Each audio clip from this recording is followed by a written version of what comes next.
शिवसेना के राज्यसभा मेंबर और वरिष्ठ नेता संजय राउत ने अमित शाह पर बातों बातों में कसा तंज, अपनी सरकार को गरीबों की सरकार बताया, हेमा मालिनी वाले विवाद से पल्ला झाड़ा और नसीहत दिया भारतीय जनता पार्टी के शीर्ष नेताओं को। आइए सुनते हैं संजय राउत जी ने कहा क्या। देखिए, 4 विरोधी दलों के नेताओं को जरूर बुलाया है। कल संसदीय कार्य मंत्री का फोन भी आया था, बाद में हमारे एलओपी साहब है खड़गे जी, उनका फोन था। हमारा कहना है कि ये जो लड़ाई चल रही है संसद में, राज्यसभा में, वो पूरे विपक्ष दल की यूनिटी है। जिनके सांसद निलंबित नहीं हुए हैं वो भी हमारे साथ है, वो भी हमारे साथ लड़ रहे हैं। तो हमारी मांग रहेंगी कि आप सभी विपक्षी दलों की बैठक बुलाइए, चाहे तो आप ऑल पार्टी नेताओं की बैठक बुलाइए ये 12 निलंबित सांसदों के बारे में। लेकिन ऐसा नहीं हो रहा है, ये आपस में फूट डालने की कोशिश है। तो सबसे पहले हम हमारे नेता प्रतिपक्ष खड़गे जी, उनके साथ मीटिंग करेंगे। उनके साथ मीटिंग 9:30 बजे है।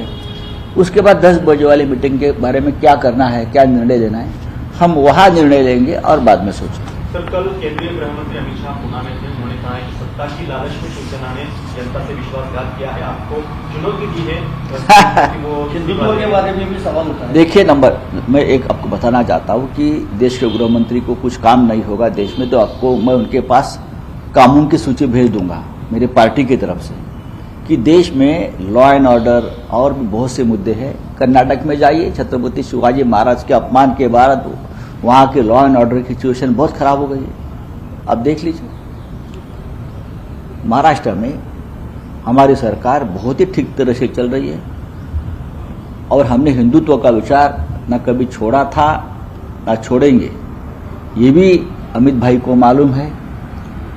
दूसरी बात, आप कितने भी आरोप करिए, आप कितने भी हाथ में सीबीआई, ईडी जैसे शस्त्र लेकर घूमिए और हम पे वार करने की कोशिश कीजिए, हमें कुछ नहीं होगा, क्योंकि हम सच्चे दिल से महाराष्ट्र में राज कर रहे हैं। दूसरी बात, ये उनका एक फ्रस्ट्रेशन है उनके पार्टी का महाराष्ट्र में। ये फ्रस्ट्रेशन कल तक राज्य के नेताओं तक सीमित था, लेकिन भारतीय जनता पार्टी के दिल्ली के केंद्र के शीर्ष नेता भी इस प्रकार से फ्रस्ट्रेशन में आकर बात करने लगे, तो मुझे और राज्य के मुख्यमंत्री उद्धव ठाकरे जी को बहुत ही आश्चर्य होता है। सर, अमित शाह ने महाविकास अघाड़ी सरकार को ऑटो से तुलना कर दिया और कहा कि ऑटो के तीनों पहिया अलग अलग हिस्से ऑटो गरीबों की होती है, ऑटो में गरीब लोग ट्रैवल करते हैं। हमारी सरकार गरीबों की सरकार है और जिस तरह से आपने पेट्रोल डीजल के दाम बढ़ाए हैं, हमारे पास दूसरा कोई ऑटो में घूमने के सिवाय रास्ता नहीं है, वो सस्ता पड़ता है। तो इस्तीफा देने की जो चुनौती दी है उसके बारे में क्या? किसने इस्तीफा देना चाहिए? हमने? अगर आपको लगता है तो आप शुरुआत आपसे कीजिए। आपके जो 105 विधायक हैं जो शिवसेना की सपोर्ट से चुन कर आए हैं, आप 105 विधायकों ने इस्तीफा दीजिए और फिर आप यही संख्या में चुनकर आकर दिखाइए।